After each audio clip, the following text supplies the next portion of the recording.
रोजच्या सूर्योदयासोबत पक्षी कुळांची पाखर पहाट सुरू होते. नानाविध पक्ष्यांच्या किलबिलाटाने त्यांची दैनंदिनी सुरू होते. अशाच मानवी वस्तीच्या आसपास इतर पक्ष्यांच्या समवेत सहजपणे आढळून येणारा एक महत्त्वाचा पक्षी म्हणजे टिटवी. नाकावर लाल गाठ, लाल काळ्या पांढऱ्या रंगाचा विशिष्ट मिलाप म्हणजे लाल गाठीची टिटवी. इंग्रजीमध्ये या पक्ष्याला रेड वॅटल्ड लॅपिंग असं म्हणतात. जमिनीवर आपलं संपूर्ण जीवनचक्र चालविणारा आणि निसर्ग संतुलनात महत्वाची भूमिका पार पाडणारा हा पक्षी. साधारणतः शिशिर ऋतूत टिटवी पक्ष्यांच्या हालचाली वाढू लागतात. ही लगबग असते येणाऱ्या विणीच्या हंगामाची सुरुवात. घरट्यासाठी लहान मोठे झाडझुडपं, नाली, पाण्याचे डबके असलेल्या परिसराची निवड नर मादीच्या जमलेल्या जोड्या करत असतात आणि मग निवडलेल्या परिसरात सुरू होतो त्यांचा मिलन काळ. मादीचा होकार मिळताच नर तिच्या मागे जातो. मुखातून टिर टिर असा आवाज काढतो.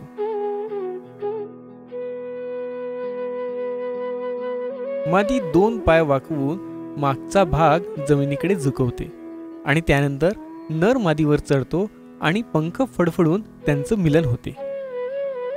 एक मिलन जवळपास 7 ते 10 सेकंदाचं असते.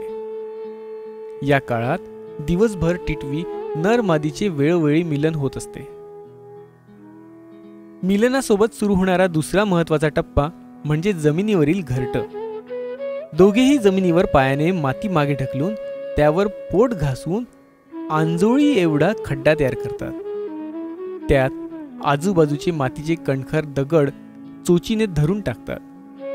मिलन कार्य आणि घरटे बनवणे दोन्हीही एकाच वेळी चालू असतं.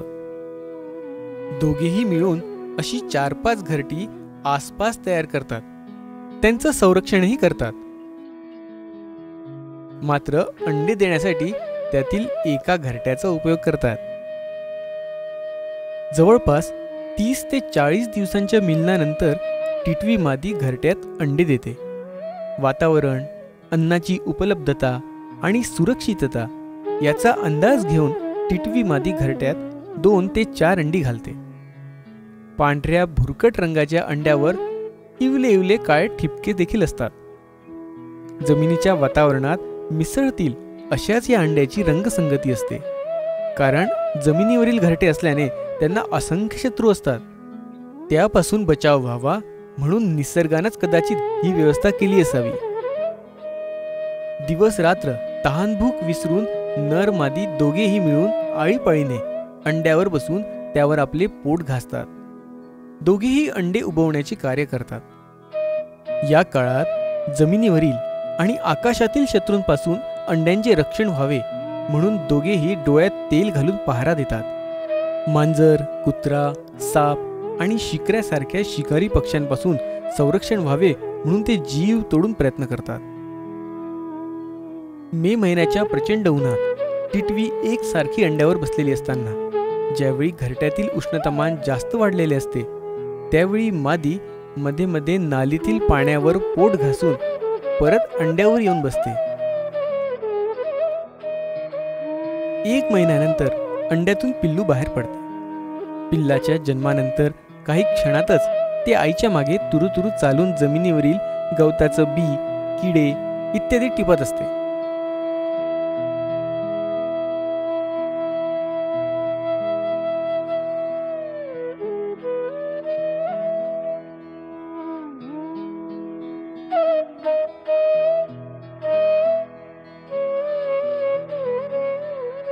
शिकाऱ्यांपासून संरक्षणासाठी मादी पिल्लांना आपल्या पंखाखाली सुरक्षा प्रदान करते.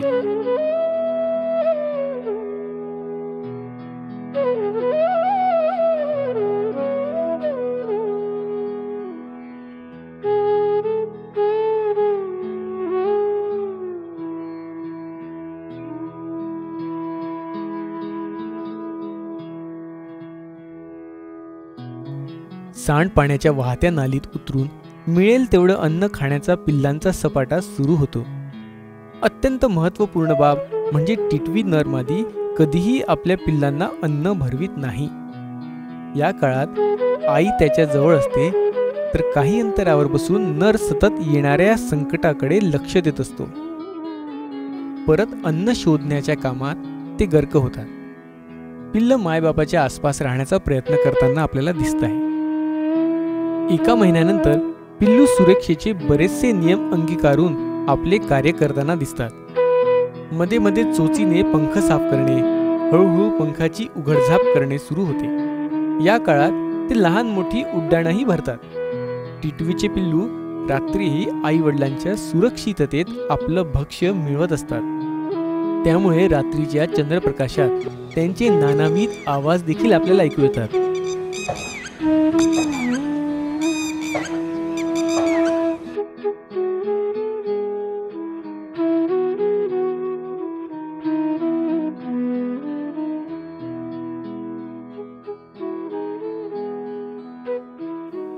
टिटवी पक्ष्याच्या दिवस रात्र सजग राहण्याच्या वृत्तीमुळं जमिनीवर राहणारे इतर पक्षी शत्रूपासून आणि येणाऱ्या धोक्यांपासून नेहमी सावध होत असतात. त्यामुळे ते पक्षी आपल्या कुळाची वाढ व संरक्षण अधिक चांगल्या पद्धतीने करू शकतात. त्याच्या हालचाली वाढतात. कधी कधी आपले दोन्ही पंख पसरवून ते पाहते. या काळात मायबाप थोडेसे निश्चिंत होतात. मात्र सतत पिल्लांच्या सुरक्षिततेकडे त्यांचा पूर्ण कटाक्ष असतोच. अंदाजे 1.5 महिन्यानंतर पिल्लाच्या पंखांची जवळपास पूर्णपणे वाढ झालेली आपल्याला दिसून येते आणि ते स्वबळावर उडू देखील लागतात. ही उड्डाणं असतात अंदाजे 5 ते 50 मीटर पर्यंतची. कारण जमिनीवरील प्राणी, सरपटणारे जीव त्या परिसरात येताच पिल्लू उडून दुसरीकडे जाऊ शकते. स्वतःची अन्न मिळविण्यासाठी आणि पूर्ण वाढ झालेलं हे तरुण पिल्लू आकाशात एक उंच भरारी घेण्यासाठी झेपावते. ही भरारी असते मायबापापासून कायमचे दूर होण्यासाठी, त्यांच्या जीवनातील महत्त्वपूर्ण टप्पा सुरू करण्यासाठी.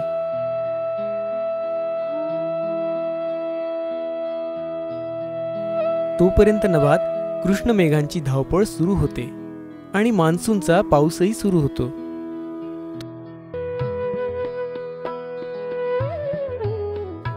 तो असतो काळ्या जमिनीला तृषार्थ करणारा, सजीव सृष्टीला नवजीवन देणारा.